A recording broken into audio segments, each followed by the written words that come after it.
When you have a child, you end up creating grand plans for their lives without even meaning to. You develop images of them playing with friends, going to their first sleepover, graduating high school and college, and following their passions and purpose. While these may never come to fruition under any circumstances, when you have a special needs child, the differences between your imaginings and reality are magnified even more. Very quickly, you come to realize that the child you dreamed about, not on purpose and not on a conscious level, is not the child you have in front of you, and it feels like death. You grieve who you thought you were, birthing while adjusting to the beautiful child you were given. There's no guidebook for how to do this. There's no charted path. It's a figure it out as you go kind of thing. While we were chasing a diagnosis during Soraya's early years, I found myself in the difficult position of conducting healthy child visits for all my patients. I could get through those exams, but after I have to sit in my office and sob. It's not that I wasn't happy for those children, but I couldn't help grieving that my child wasn't going to reach the same milestones on the same timeline, if ever. Most parents I've met, we have a lot in common when they find out we have a child the same age. They assume this. While it's understandable, it couldn't be farther from the truth, making an already isolating situation even more so. Parents of typical kids are usually concerned about ear infections, teething, potty training, making the team, and getting into college. Meanwhile, families of special needs children are busy worrying about, will they ever walk? Will they ever verbally communicate? When will they die? Who's going to care for them after I die? How will I set up funds to take care of them?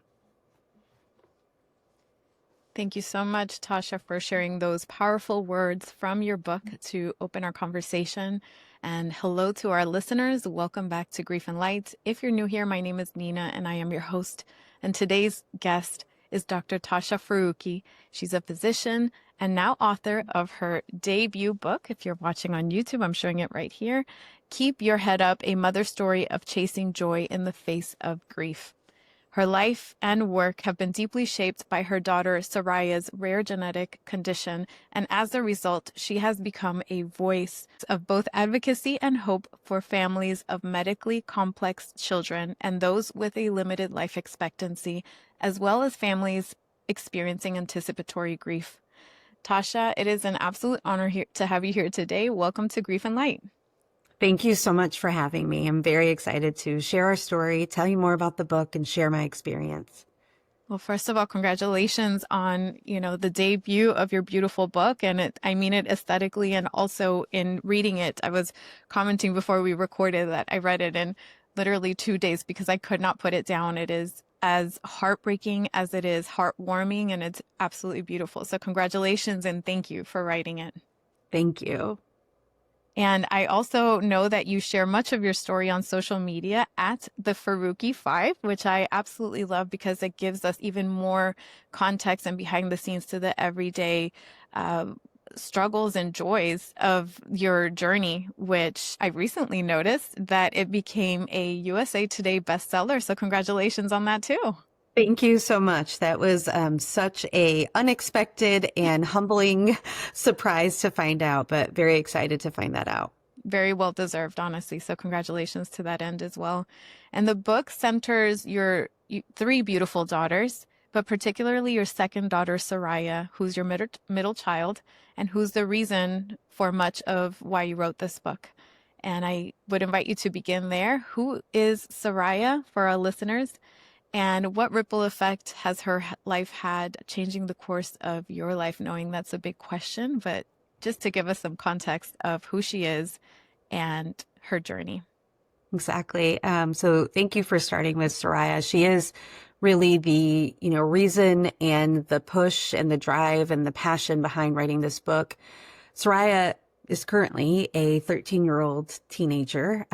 She is described by those that know her as spunky, spirited, funny, trending. She loves getting her nails done. She loves makeup. And she also has a life-limiting disease that is causing her to decline, both physically as well as her breathing. And so really in thinking about Soraya and how she's created this ripple effect, it's really that her path has always been unexpected. And so with each twist and each turn was another dream and another loss. And that has been the pattern of our life with her. And so when she was born, we knew that she had feeding difficulties. And so in that moment, just trying to realize, is my child neurotypical? Will my child be healthy, or is something going on? And then that fear that something is going on. And then when that fear becomes true, then it's like, okay, can this be fixed? And then when realizing that it probably can't be fixed, but that they're doing well. And so there was a period of time between the ages of 3 to 9 that Soraya was doing really well. Her health was very stable. She was in therapies. We didn't quite know what her diagnosis was, but we knew that she was delayed in many ways. She had a feeding tube, but she was still gaining skills. She was still walking with assistance, talking. And then around age 9, something shifted. And with that shift, it's like your worst nightmare comes true. Because I think the whole fear our entire time with Soraya is that she was going to die. And then in watching this shift in her health, we did realize that even though we didn't know what she had, we knew that her health was declining. And the best way that I oftentimes describe it is a disease that's similar to ALS, where you have the ability, but then slowly that ability goes away. So from walking, she's now wheelchair bound. Talking, she's able to speak, but her mouth is getting tired. Eating, she can eat by mouth, but her tongue gets weak. And even her fine motor is getting weaker. So all of these things are fading, but the most critical one is her breathing muscles. And so she got started on a ventilator when she was 9, and slowly the need for needing that ventilator has increased. And so really with her journey and our perspective and our numerous grief, loss, change, pivots, however you want to describe it, has really caused this ripple effect of me kind of changing and challenging everything that I ever thought was important. And the key of all of that is honestly isolation, and just feeling so isolated, every part of that. And I think what really hit me is really come to terms with my privilege in that I'm a physician, and not only am I a physician, but I'm a pediatrician. And so many people come to me as being an expert on children. And it's very humbling when you can't figure out your own child. That's like its own story in itself. But in thinking about, if I'm feeling this lonely, how can other families do this? And that's really what pushed me to share, as well as Soraya being completely verbal in her experience. And while she has some delays, she has insight.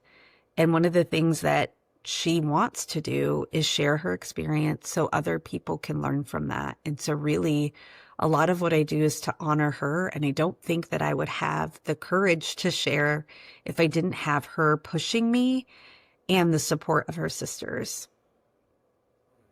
Thank you so much. And you just did a beautiful job of summarizing what has been decades, of learning, unlearning, and adapting. Soraya, first of all, is a force that comes through in the book. She's amazing. I've seen her on social media. And despite all of these incredible, incredible challenges, there is such a light, grief and light, pun intended, but there's such a light emanating from her, and she really wants to leave a mark in this world. And I love how you've supported her desire to do that in her own way. It comes through very clearly. So thank you for sharing. And you did mention because you're also a physician and you have these resources that I would say the average parent doesn't have when they're facing this type of challenge, or just not even knowing. The doctors didn't really have answers. And let me ask you, do the doctors have any new answers since having published the book? And how have you walked that line between physician and mother? Because I noticed that coming through in the book, that you knew what was happening most of the time medically, or at least being able to translate it and understand it whenever you got some information. but it was really your mother's intuition that led you to push a little bit further. So, as far as new information since the book has been published, yes. And I think one of, the lessons in the book I talk about is surrendering. And so while we had kind of stopped doing additional testing, obviously, I say obvious because this is obvious as our family value, that if there was something new that didn't hurt Soraya or Soraya wanted to do it, we would be open to that. And her testing had been exome and genome studies. And so what that is a blood sample that the labs kind of reevaluate every few years. The reason why they reevaluate it is as more people get the testing done, there's actually more data that can be shared and more identified genes that could potentially be a culprit for anybody that has a rare disease. And so this past June, we found out that at 3 separate labs where Soraya had been tested previously, that those results came through that her gene that is causing her disease process had been identified. And this was based on numerous other individuals that were also looking for symptoms and a cause for their symptoms, I should say. And so that gene is called TAOK1. And so, your first question is, one, what is that like? I think that what is interesting, ironic, or maybe not, right? And maybe this is like what I feel like is a lesson in the universe, is that as soon as I surrendered and kind of wasn't focused on finding the answer came. And what's interesting is, does that answer change anything? And because it's so new and we don't know a whole lot about it, and honestly, the 50 people in the world that have this impacted gene, Soraya's case is the most severe. And so what do we do about it? And I don't think we do anything different than what we're doing at this point until we get even more information. And I think there's a lesson in that too. I've always sat and imagined what it would be like to find an answer. And in my mind, you find an answer and therefore you have a cure. And while I hope one day that will happen, I don't know if that will happen in the time that we have Soraya. I've had even the privilege of meeting some researchers that have helped with learning more about this gene. And what I'm finding is they are getting close to finding a therapy. However, there are numerous barriers when it comes to research funding as well as FDA approval. And I just don't know if it will be here in time. And so there is a whole nother lesson in that I am, going to be walking through. But for right now, it was a huge surprise that we could even identify a gene. And I do feel, happy, relieved that Soraya in her lifetime gets to know what the gene is. She's always wondered. There's obviously some mixed feelings and emotions when there isn't a whole lot you can do about it at this point. As far as your other question regarding, physician, mom, the identities that I have, and then also like what ultimately made me push. And I think that if you look at me from the surface, it's easy to say it's the physician in me, but you're absolutely right in picking up on the things that really made me push were that gut instinct that actually had nothing to do with my medical knowledge, because I couldn't validate what I was feeling with evidence. And so that is something that is really hard in medicine when you are trying to tell your care provider that something's going on. But even if I had the language, which the language didn't meet what I was feeling, it's hard for someone to lead with that and to go on a path when they didn't feel like there was a whole lot to go off of. And so what I really have learned is, while others may have viewed me as the physician is the one that, got Soraya the help and care that she needs, I really feel like it's the mother. And honestly, it's both. And I think that's another theme that really comes out in the book is I really struggled with trying to be one or the other in different situations, but all along I was both. And all along being both and kind of welcoming it all is what made me the best mother and what made me the best physician. I feel like if you talk to my patients, I mean, I don't want to like discredit my medical knowledge, but I do feel like if they could name like the best three attributes about me, none of it have to do with my medical knowledge, and all of it has to do with my approach and my communication, and all of that has to do with Soraya. Thank you so much for that. And for the record, yes, you were also named top doctor by Cincinnati Magazine in 2022, 24, and 25. So you are equally strong. Your maternal instinct and your medical experience, because of Soraya, because of everything you've had to navigate, that you are able to attune so much better or differently with your current patients. And that comes through. And also your husband is in the medical field as well, which adds another perspective, because a lot of your decisions were made both from a very scientific and medical perspective, and also your parents, and you have to navigate that fine line. So even in the book, when you had Soraya as your second child, when you were deciding whether or not to have a third child, considering all the layers that you had to navigate and the overwhelm, and for context for some of the listeners, it included nighttime feedings that would go on for hours, and these were multiple times a day. And it's just a regimen that would be taxing on anybody, much less somebody who perhaps doesn't have the medical understanding of what's happening to the fullness of that degree. You could tell how much it required from everybody. And yet you chose to give Soraya a sense of agency in her journey at one point, and that becomes clear with the tracheostomy. I hope I'm pronouncing that You did correctly. great. Yes. So where do you balance, how did you balance that fine line between advocacy for your child and agency, giving her agency in her life?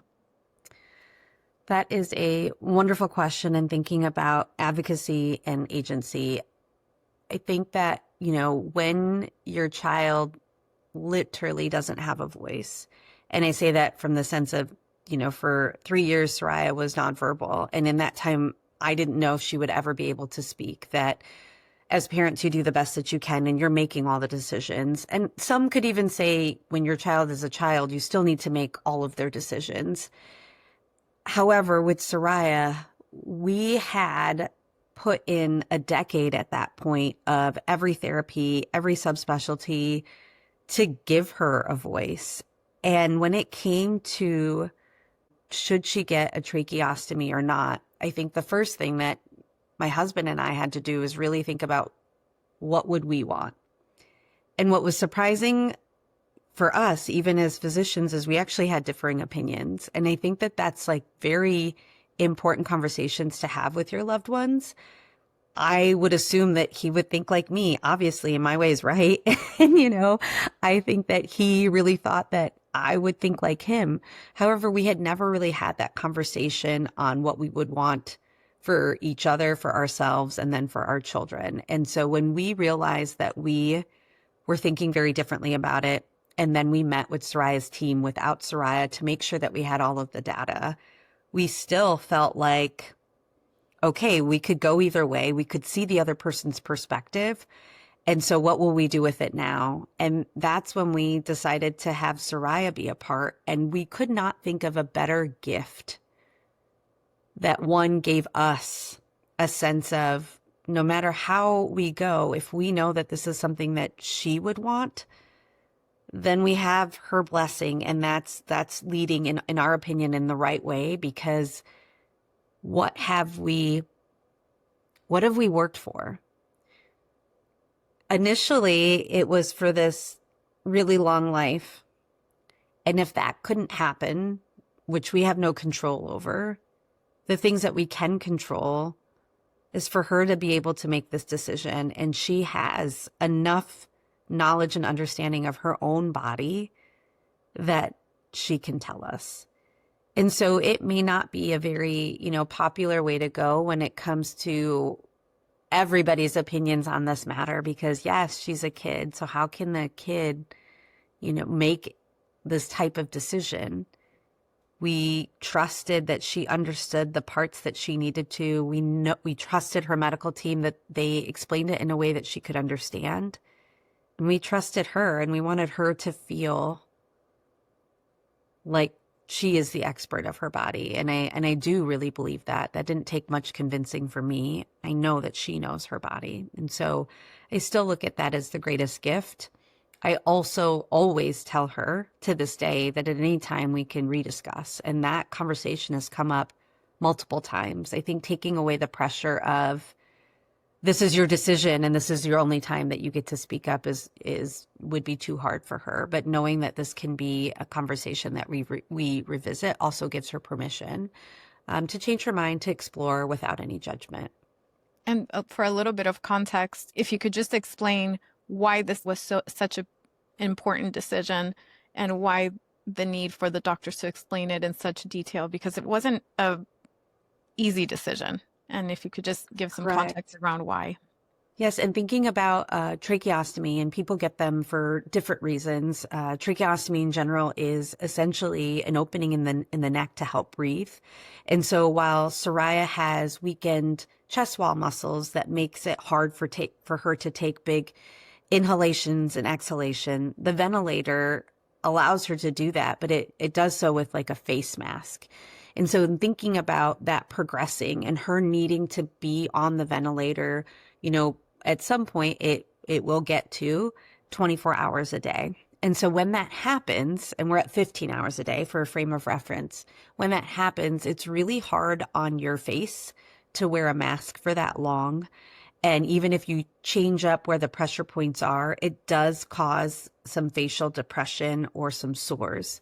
And so many times when that happens, at least for Soraya's case, you're offered a tracheostomy. So then that way you don't have to wear the face mask and you decrease any chance of facial depression or sores. The benefits of having the tracheostomy is you can be on a ventilator all day long. However, some of the things that we didn't know about a tracheostomy, even being physicians, is that, initially when you put it in, at least for our pediatric hospital, she would be in the hospital for a minimum of 6 weeks. And that is because they have to make sure everything's going okay. They have to make sure it can get switched out on the first time under the hospital's supervision. And then you also need to have 24-hour care. So that's like at all times. When you're driving in a car, somebody else needs to be in there with her. There are risks of her not being able to speak the same. Her voice may be lost. It may not. It may sound different, but she wouldn't be able to swim anymore.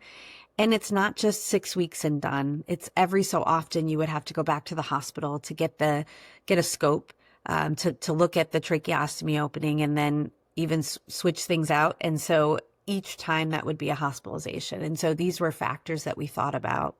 The other thing with Soraya, since we didn't know at that time what she had, and even with this information that we have right now, we knew that the tracheostomy doesn't necessarily cure her disease. It just targets her ability to breathe, which we did share with her would have her lead a life that was longer, because no matter how you flip it, if she's losing her ability to breathe, that will allow her to live physically longer. But the how would look different. And so that is a really tough thing, I think, one, as a parent, and two, as an individual, to make a decision like that. But for Soraya, the team really did well with bullet points and the key differences. And for her, what was important for her was her voice. And so, here I am talking about her having a voice, and literally that's what she didn't want any changes in. And she also knew it wasn't curative. And I think that was an important factor for her. Thank you for explaining that a bit more, because neither decision was easy or even notably better. They're both very difficult. One is potentially life extending, and the other one isn't, but at what cost, right? And so it was a very hard decision, I would imagine. And I love that you gave her agency to make that call and give her the possibility to revisit as needed, because I could imagine how hard it is to just face that reality. And, you mentioned before how this new doctor, I believe, who specializes in this gene, I actually saw that on social media. You recently met somebody who's specifically studying this particular gene, which, like you said, is something to be joyful and hopeful about. And also, you're balancing that with the surrender of what currently is and that you may not have the answers in time. So, if you could just take us a little bit deeper in that direction, how do you balance hope and surrender? Hope, in thinking about what that word means, I think this is currently a challenge for me because I'm coming off of meeting with this scientist that is dedicating her life to learning everything about this gene that my daughter has a defect in, and also has the medical, I shouldn't say medical, because she's not a clinician, but she has the scientific knowledge to be able to have big improvements and strides in potentially curing Soraya. And I think in that moment, there is just this huge sense of overwhelm of the possibilities. And so there's the possibilities and there's the hope. And then there's this, oh my gosh, this is the miracle that I've been waiting for. And when can this be done? How long will that take? How much money do you have to fundraise to make that happen? And so, of course, the first step is just sharing that this gene exists so that way there can be fundraising. But in thinking about what would I do to get her a cure, is curing the hope. What does that do for the rest of the family? And does hope equate to cure? And actually, I don't think that that's the case, but I will be honest that I am still navigating what all this means, because it's, again, I've already set myself up to thinking that I'll never find a cure. And then now that this is right there, it's like life keeps showing you the irony of how close you can get to something, but it still may not come to fruition. And that disappointment. And it's almost like, oh, like you're getting so close. But does that mean that you're a failure and you have no hope if you never get to treatment? And I disagree. And so I think that having information is a constant source of reevaluating. What does hope mean? What does joy mean? What does hope mean for our family? And I do think that it means that, one, it's okay to still have hope because we are getting closer. That's okay. But two, you can't bulldoze through life trying to catch something that could be detrimental when it comes to the collateral damage to get there. And I think that I've done that in my life. I think that I've gone after things thinking that that was going to bring me happiness, and that was the hope that I was looking for, when I think that hope can be found in smaller ways that are right in front of us, and I don't want to miss those. And so I think you do both, right? Just how we talk about grief and joy being in the same space. I think there's hope and there's reality. And I hope for the kids that come after Soraya, I hope that we can get closer to a cure. I have hope that that will happen. I have hope that I'll be a part of that. I have an intention of wanting to be a part of that. And also, I will have hope in the moments that I have with Soraya, realizing that she may not be here in time of when treatment is available, and that's not losing hope. That's okay. And so I think all of that is true, but it gets a little foggy, it gets a little fuzzy, it gets a little challenging to tease that out. And I've been really sitting with that for the past couple of days. So it's still evolving, but that's where I am now. Thank you for being willing to go there. I know it's not easy, and I thank you for the beautiful and honest way in which you phrased it, because oftentimes we think hope equals a cure, a very specific ideal outcome, and life shows us sometimes otherwise, oftentimes otherwise, and that can look different depending on everybody's situation, right? And one thing that I want to bring context around for our listeners is you and your family, and even Soraya, had already had these conversations of acceptance that she's going to pass. We don't know when. And this is just a very matter of fact thing prior to knowing that there are some answers on the way, right? And prior to understanding that, oh, this could turn around in an unexpected way. But for the listeners, just imagine for a second having these conversations with your kids, with her sisters. She wanted to tell her siblings. That part was very touching when she learned of the reality of the gravity of her situation. I'm talking about Soraya. One of the first things she wanted to do was tell her sisters. And as a sister who's lost a sibling, that was incredibly touching because that speaks to the sibling bond.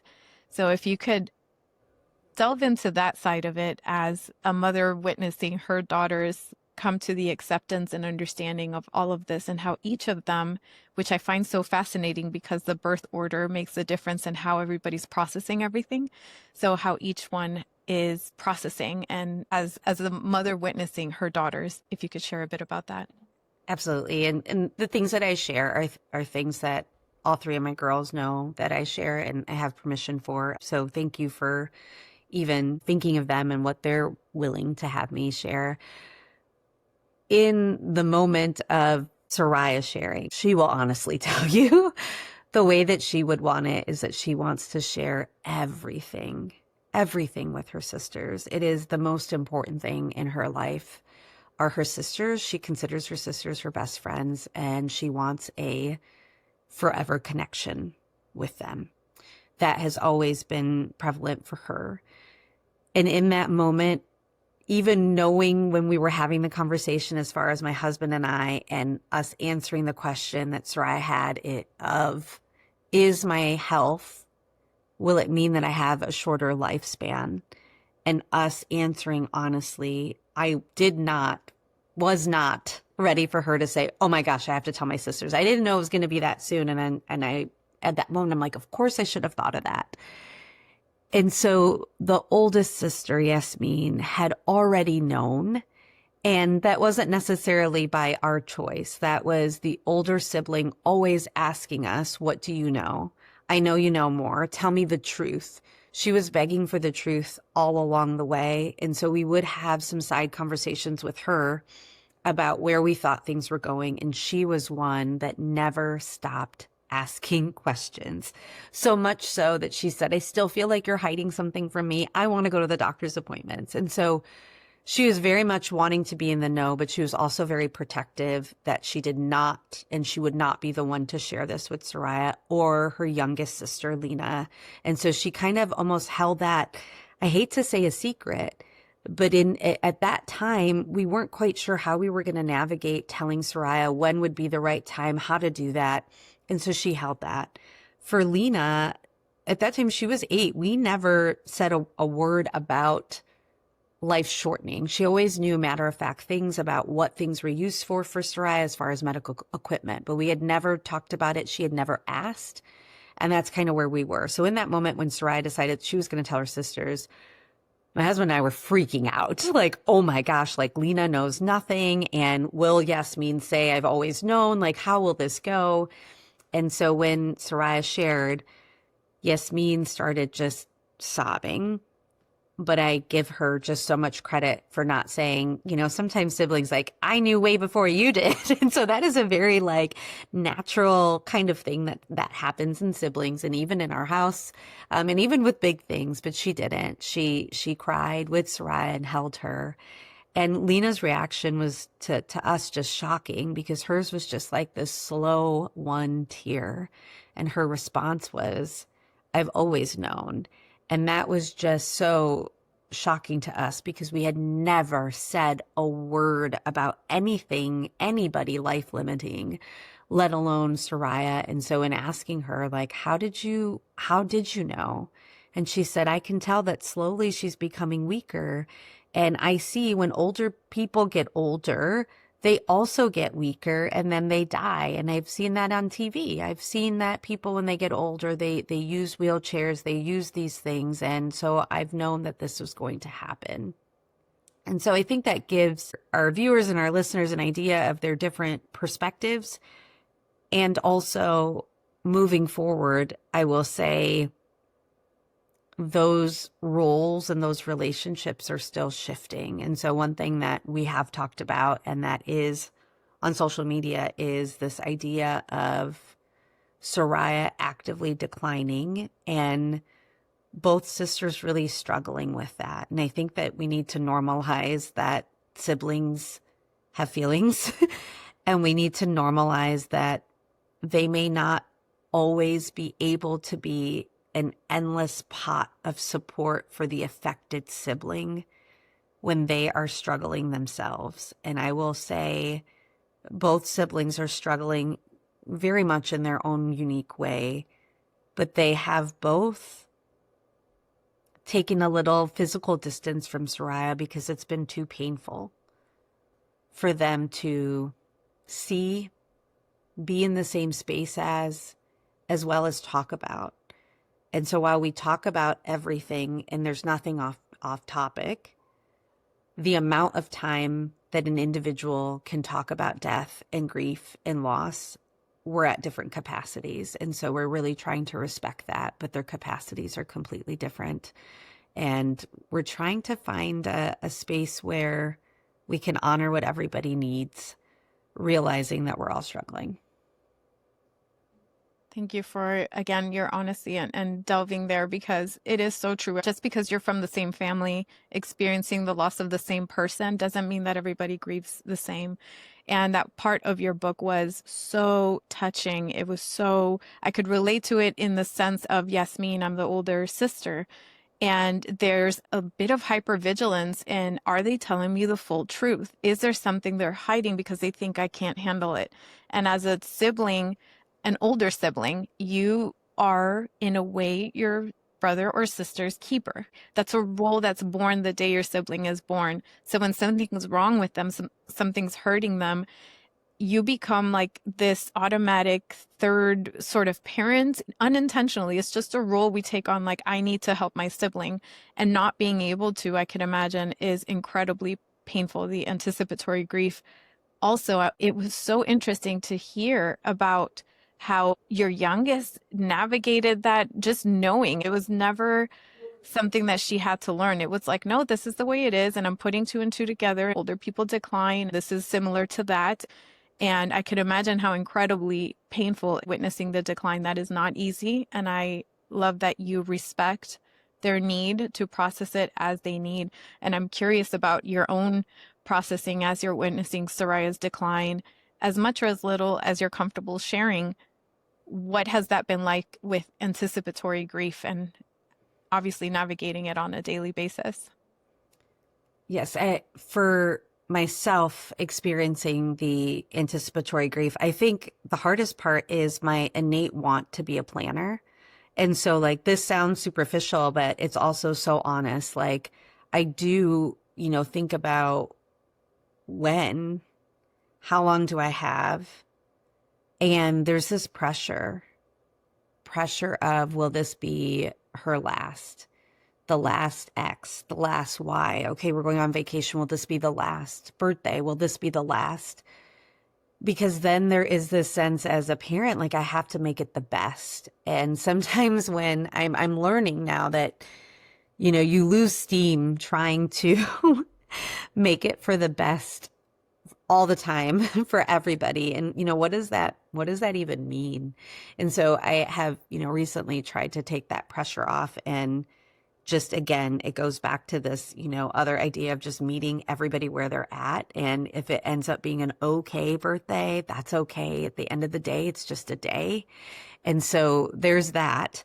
Then there's the physical decline is gut wrenching. I can't think of the two words that I think describe it is gut wrenching and unrelenting. Like, it is constant. And it's also like, I don't know if it's a way that I cope, or maybe others can relate to this. If anybody else is watching a family member decline, it's almost like you allow yourself to be like, okay, I'm okay.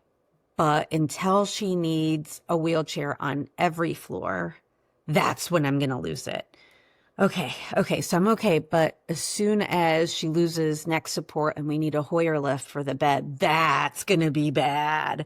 And then it happens. And so it's almost like rungs that I'm like hanging on to in a ladder, where I am doing it to myself. And this at least, right? Like I hate the comment at least, because then people are trying to comfort me, like, at least she's not doing this, or at least you have a husband. Think about all the single moms. At least she's verbal and can tell you what she wants. Like there are all of these at least, but I think I comfort myself with some of these at least, and it's not serving me. So, if you want to talk about things that have not been helpful, I think that's also important to share, because I don't necessarily have the tools to go through this because I've never gone through it. And I don't know very many people who have gone through this process, but that is what it feels like. It is a constant. And instead of trying to get rid of it, I have to work my way with holding it and still finding ways to not only live, but find joy, because there's no but, right? And it is very challenging. I think the other part is realizing while my girls are navigating it very differently, there is also this pressure as a parent to be able to hold space for everybody. And I don't know where or how, like, where are the seminars on how to hold space? You would think as a physician, we learn how to hold space. And I've never been taught that, but I am forced to do that. That is the hardest thing, is trying to hold space for everybody while still having your own process when we're talking about the same thing and feeling the same things, and really trying to hold it together for the benefit of the family. At the end of the day, I'm sure very many parents feel this way, but your needs come last, because like innately you feel like as a parent, you have to be there for your kids first. It's a push-pull. I like to describe this feeling as a push-pull, where it's hard and it's great, because that same push-pull is what keeps me going. It's what made me write this book. It's what made me share. If I didn't have the siblings or Soraya, I wouldn't be sharing any of this. And honestly, I truly feel like if I didn't have the siblings, I wouldn't be sharing this. It is what makes me want to share, so I can show them that there's power in our stories. There's power in our sharing, that we can learn so much from each other, even if it's the things you should not do. So I'm not sure if I'm navigating it well or if I'm coping well, but I do think that there is so much to be said in sharing how we're doing things, because there's no playbook for this. Truly. And holding space is definitely an art, not necessarily a science. And we are oftentimes thrusted into this world of the both and figuring it out as we go. And I would argue that you and your husband and your girls are doing the absolute best that you can within a very, very challenging circumstance. And one of those things is, you in the book mention making room for joy amidst all of this. And that when everybody learned of the severity of Soraya's case and accepted that, there may not be as much time as we would like, something lifted, and you said a phrase. I'm trying to remember it right now, but it was like, let's suck the joy out of life. I think it was, That right? is it. That is the family motto, is suck the joy out of life. Tell us about that and the role that Make-A-Wish has played in sucking the joy out of life. Yeah. So one thing that we oftentimes did between the siblings and the parents were, well, especially with my oldest, because we were talking about it more, is the unfairness, right? Like, we're the only family that's going through this. There's nobody else that's struggling like this. This is awful. How can I ever be happy? And so we started off saying things like, okay, let's just acknowledge that this sucks. And so we would use, suck is like a very strong word. And we first started with saying, embrace the suck. Like, let's just all acknowledge that this is awful. You're right. There could be so many people who are not going through this very exact same thing. we oftentimes tell our kids that everybody's struggling, and if they're not struggling now, that they will. But I think as a child, that's really hard to wrap your mind around because they're at a developmental stage of fair and unfair. And so instead, we just said, embrace the suck. And when we went on Make-A-Wish, Soraya's wish was to go to Hawaii. And at that time, we had all of this medical equipment. We had all this G-tube supplies. The last thing that we would ever have the guts to do is travel on a plane, let alone travel as far as Hawaii. However, we had to fake it because we did not want to crush the Make-A-Wish plan of like, oh, we don't know if this is going to work out. So as we put on our face to be like, yeah, this is going to be amazing, Safi, my husband, and I were just terrified that this was going to be a disaster with all the things we had to pack and, just with her medical diagnoses and symptoms, like how we were going to manage. And once we got there, we just saw everybody just like have this relief. And we truly were having fun. And it wasn't just about Soraya. It was the whole family that was having fun. That trip allowed us to show us that we could find joy, and that really just doing it anyways. So like whatever barriers we had created or whatever we had imagined, we just did it anyways. And we put a lot of effort to go and get that joy, but it was something that we couldn't wait for, that we had to make an intent. And it is a very active phrase, like suck the joy out of life. It's not wait for joy to come to you and be open to it. It's literally go out and go get it. And if you don't, you may never experience it if you wait for it. And so, I hope that it comes naturally for people. But I think when you're in the space of grief and it feels unrelenting and gut-wrenching and honestly sometimes just suffocating, that you have to actively go and make that joy possible. And I think the other thing is just really acknowledging that finding joy doesn't negate or make the suck go away. It's still there, but it's also going to be there after you ride this wave when you're surfing, so you might as well have fun. And I think also giving yourself permission to have fun and to find joy, that you don't have to be suffering all the time. Absolutely. And that permission is crucial because it might not even be something that is evident to people going through a hardship, but we do have to give ourselves permission to feel that joy. And like you said, go after it. You and your husband also have another motto that creative problem solving is your superpower. How have these two mind frames helped you navigate the hardest moments? The sucking the joy out of life and then the creative problem solving. In thinking about the creative problem solving, it goes really in line with sucking the joy out of life. There have been certain traditions that we had been doing. One is going to a summer house in Lake Michigan, and that house has a lot of stairs. And so one of the things as Soraya stopped being able to walk and go up and down stairs is the siblings and Soraya being like, we'll never be able to go back to the house. And so thinking of that and finding ways to find modifications and having people come that are able to lift.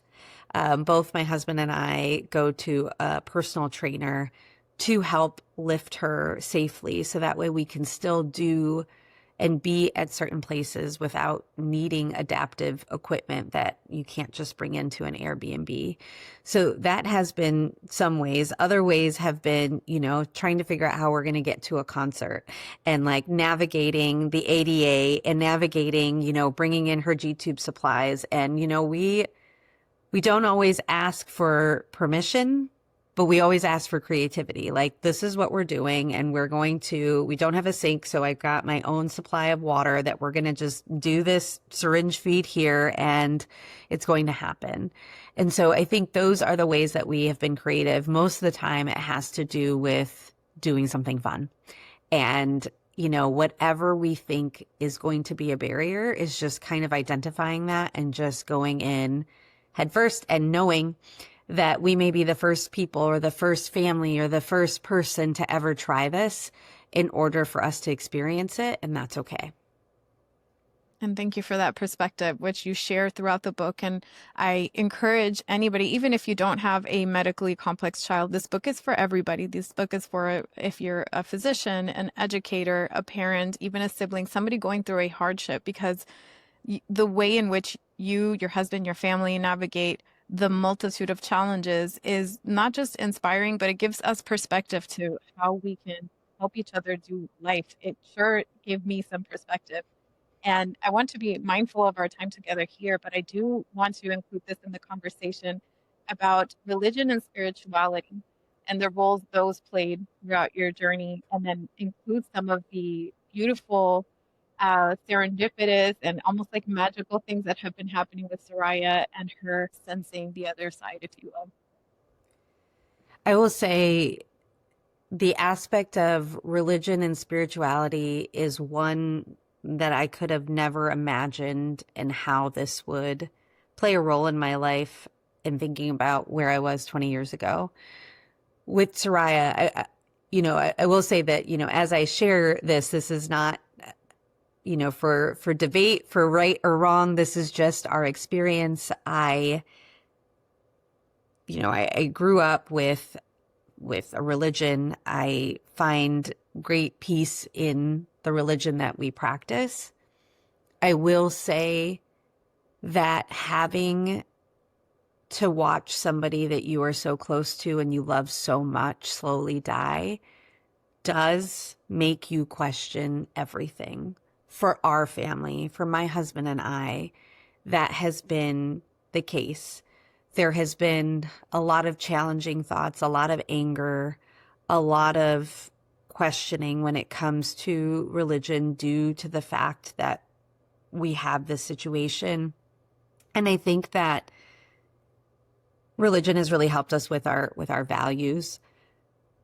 However, in line with just having something bigger than us, I think what I have found is the beauty of all religions and all spirituality, where the lines that I had started with and how I viewed religion just became blurred. And that I truly feel at this point that everything is true.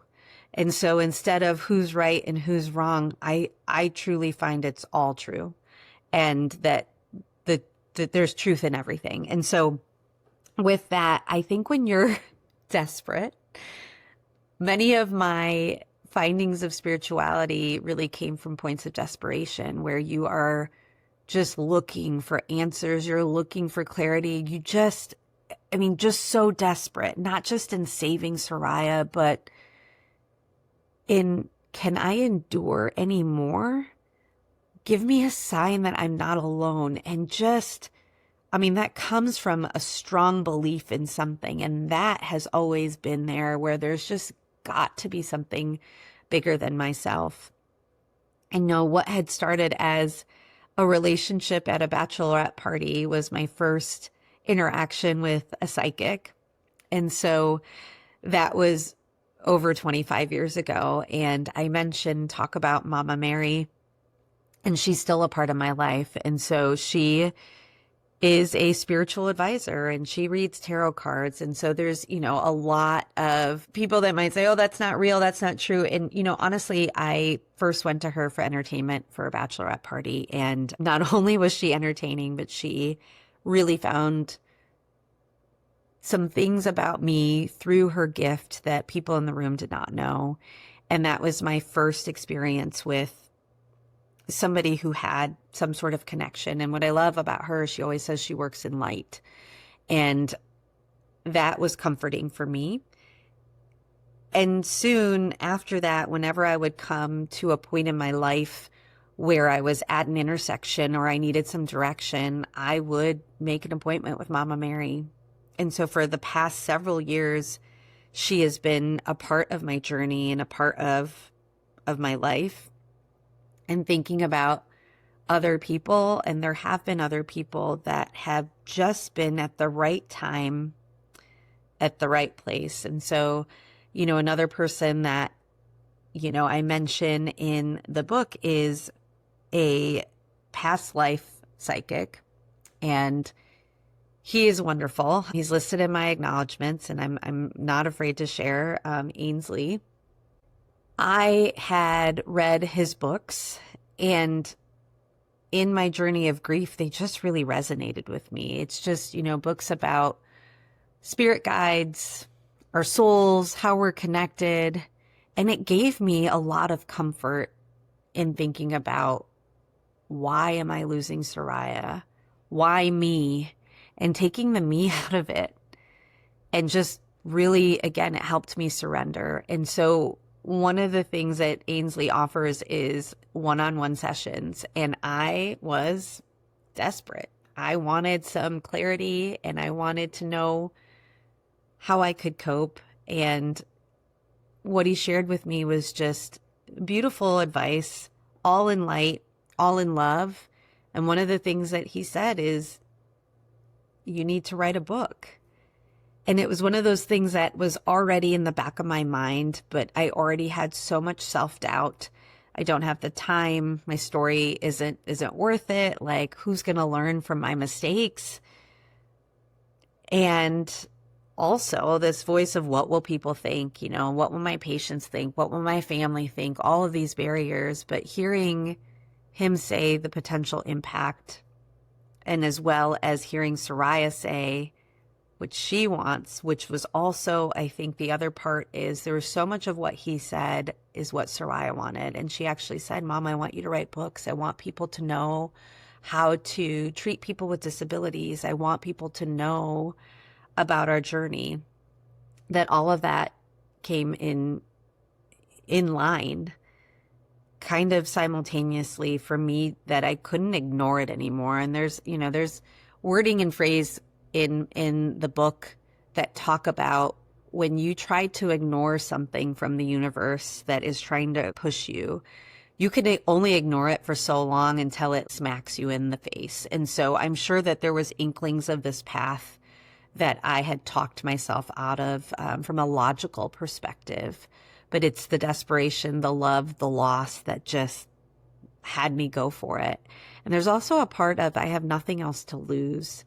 You take away my kids, you take away people I love, I have nothing else. I have nothing else. And for that, I fear nothing else. And so that has also allowed me to share.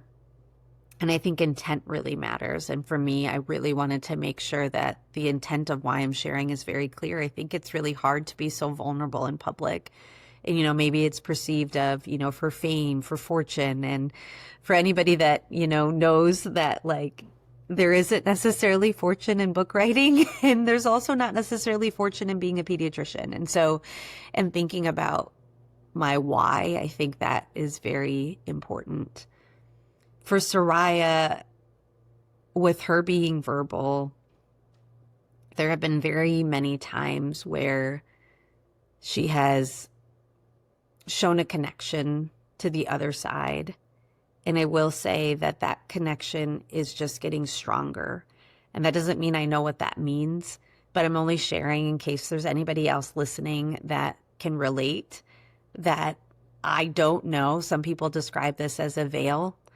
I don't know if that veil is getting thinner, but Soraya will tell you that she has a connection and that her connection is getting stronger. And so there are times where we are feeling very low, very desperate, and very sad, that she'll say words that I don't know how she knows, but she does. I mean, there are times where she has said, like, you, Mom, are my savior. You're the reason why I'm here. And she's never been taught the word savior. Like, that's been something that she's never said before.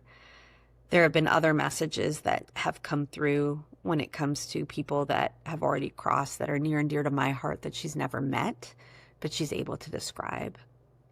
And so that has been just a gift of comfort, not only for me, but for our family and for Soraya.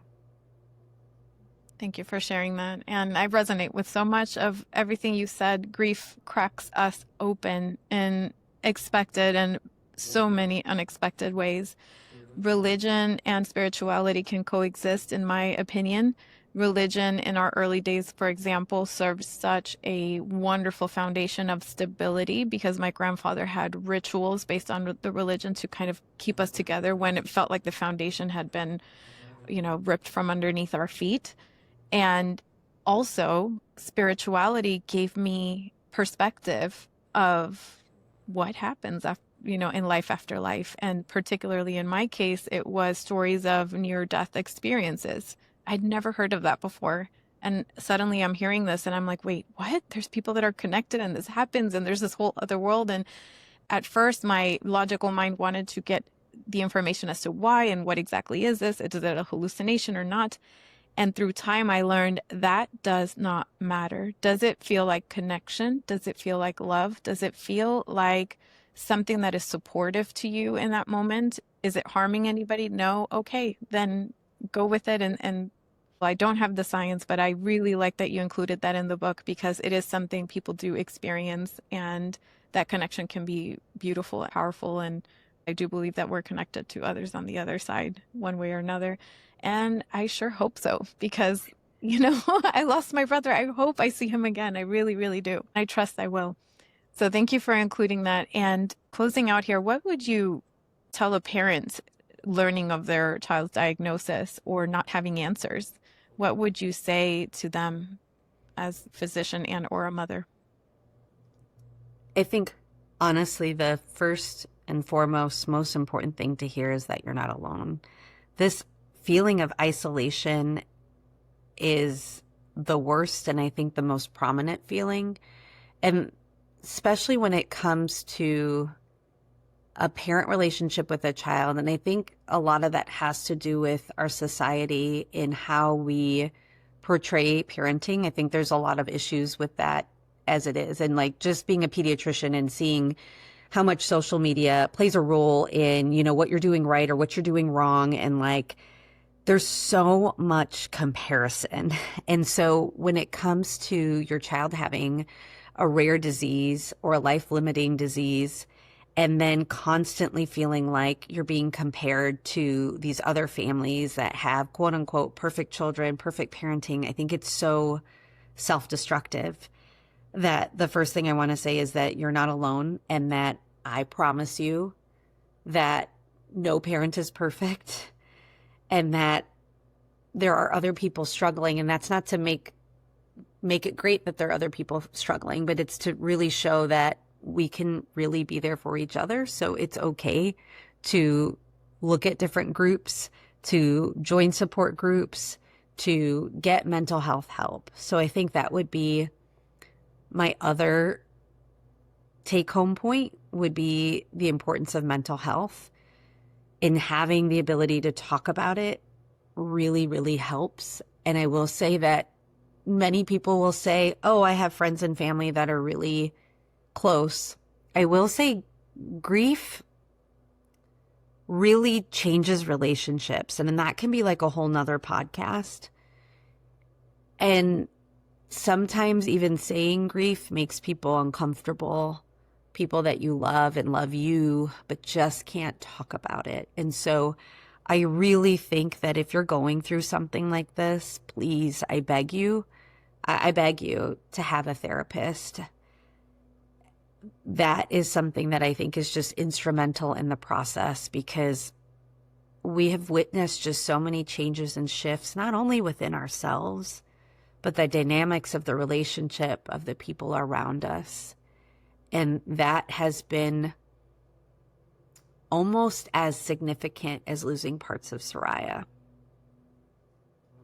Another great point, because there are secondary losses even with anticipatory grief. And one of the most shocking is the way that friends and family tend not to show up when we need them the most. And that is a grief in and of itself. Absolutely. And as far as therapists, we have touched on that in previous episodes in the Grief and Light podcast. And finding a grief-informed therapist is also very important, because not everybody's trained on grief and may or may not resonate with your situation. So thank you so much, Tasha. Where can people find the book and what is next? I know you have a book tour coming up, so tell us where they can find more information and connect with you, please. Yes. So my book, Keep Your Head Up, can be found anywhere where books are sold. It's currently on Amazon. It's on at Barnes & Noble's website, and it is also at local bookstores, as well as Books A Million online. You can find more information about me and my book tour, which is happening now at my website, which is tashafaruqui.com. And then if you want to stay on the up and up and what's happening in our daily life, please follow us at the Faruqui 5. It is very much a inside look and a very up to date on what's happening. Thank you. And I will link all of that in the show notes. Please do follow the Faruqui 5 on Instagram. It is heartwarming, and I have the privilege of being a part of everything that you share. So thank you for all that you share. Final question is, what would Tasha today say to Tasha when Soraya was born? That is such a good question. Tasha today would say, no matter what the outcome, it will be okay. Thank you so much, Tasha. It has been an absolute honor. Thank you.